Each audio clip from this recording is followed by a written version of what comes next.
Review of OG.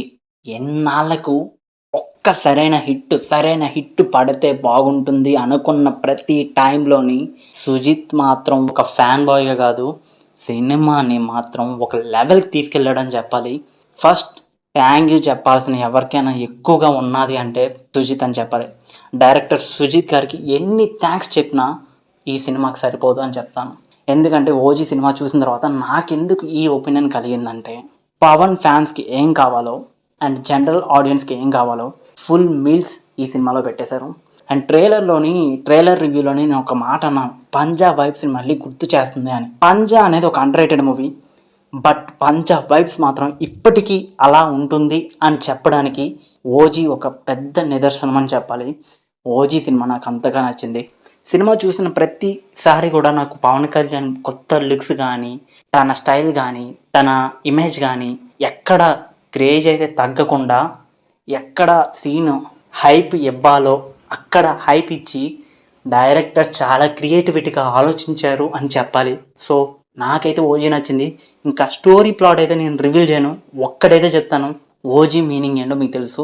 Ojas గంభీర ఒక gangster ముంబైలోని, మళ్ళీ ముంబైలోకి అడుగుపెట్టిన తర్వాత ఏమైంది అన్నదే పాయింట్.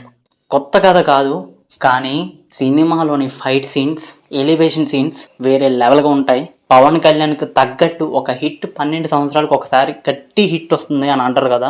గబ్బర్ సింగ్ 12 సంవత్సరాలకు ఒకటి వచ్చింది, తర్వాత అత్తారింటికి దారేది, ఇప్పుడు ఓజీ అని చెప్పాలి. హరిహర వీరములు డిసప్పాయింట్ చేసి ఉండొచ్చు, బట్ ఓజీ అస్సలు డిసప్పాయింట్ అవ్వలేదు. నాకైతే ఫుల్ సాటిస్ఫాక్షన్ అయితే ఉన్నది సినిమా చూసినప్పుడు. ఓజీ రిలీజ్ ఈవెంట్లోని ఒకటి చెప్పారు తమన్ గారు, మేసం తిప్పుతారు అందరూ అని అన్నారు. అలాగే చేశాడు. సినిమాకి మెయిన్ పిల్లర్ సుజిత్ అయితే, second pillar of the movie Thaman అని చెప్పాలి. బీజిఎం, సాంగ్స్, లిటరల్లీ బయట సాంగ్స్ విన్నప్పుడు నాకు ఆ హైప్ ఏమీ అనిపించలేదు, ఏంట్రా ఇలా ఉన్నాయి అనిపించింది. కానీ థియేటర్లోని ఆ సాంగ్స్కి ఆ సీన్స్ పడినప్పుడు ఒక హైప్ అయితే లేచింది. ఫుల్ సాటిస్ఫై అని చెప్పాలి.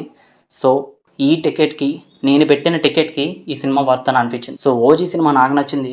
ఫస్ట్ హాఫ్, సెకండ్ హాఫ్ బాగుంది, కానీ ఫైట్ సీన్స్ బాగానే ఉన్నాయి, తమనిచ్చిన బీజిఎమ్స్ బాగానే ఉన్నాయి. ఇంకా ఓజీ సినిమా గురించి నేను చెప్పక్కర్లేదు. ఫస్ట్ హాఫ్ చాలా బాగుంది, సాంగ్స్ తోటి, పవన్ కళ్యాణ్ ఎంట్రీ సీన్స్ నుండి అండ్ టైటిల్ కార్డ్స్ నుండి సినిమా మొత్తం బాగుంది.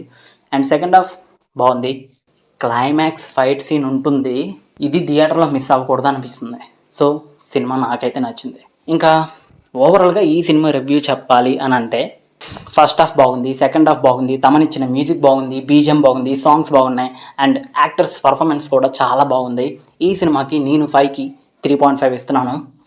కొన్ని ఫైట్ సీన్స్ కూడా బాగున్నాయి.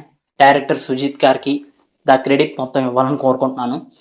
ఎందుకంటే పవన్ కళ్యాణ్ గారిని ఎలా చూపించాలో ఫ్రేమ్ టు ఫ్రేమ్ ఇమాజినేషన్ పెట్టి మరీ సీన్ని తీసేయడమో అనిపించింది. ప్రతి సీన్లోని కూడా పవన్ కళ్యాణ్ గారి ఇమేజ్ని ఇంకా ఇంకా ఇంకా పెంచే విధంగా చేశాడు. అలాగే ప్రతి 12 సంవత్సరాలకి ఒకసారి పుష్కరాలు వస్తాయి అంటారు కదా, అలాగే పవన్ కళ్యాణ్ గారికి ఎక్కడో ఏదో రాసున్నదేమో, ప్రతి 12 సంవత్సరాలకు ఒక హిట్ అయితే వస్తుంది అని ఒక టాక్ ఉన్నది. అది మళ్ళీ ప్రూవ్ చేసుకున్నారు. Again Pawan Kalyan is proved 12 years 1 hit అన్నట్టు ప్రతి 12 సంవత్సరాలకు ఒక పెద్ద హిట్ మూవీ వస్తుందని అన్నారు. అలాగే ఓజీ మూవీ కూడా ఈరోజు హిట్ అయిందని చెప్పాలి. సో నాకైతే సినిమా నచ్చింది. ఓజీ సినిమా చూసినట్లయితే మీ ఒపీనియన్ని కామెంట్లో పెట్టండి. సో పవన్ కళ్యాణ్ ఫ్యాన్స్కి అయితే ఒక్కడే చెప్తున్నాను, ఫుల్ మీల్స్ ఆఫ్ మూవీ అని చెప్పాలి. So don't miss in theatres, only watch in theatres. Cinema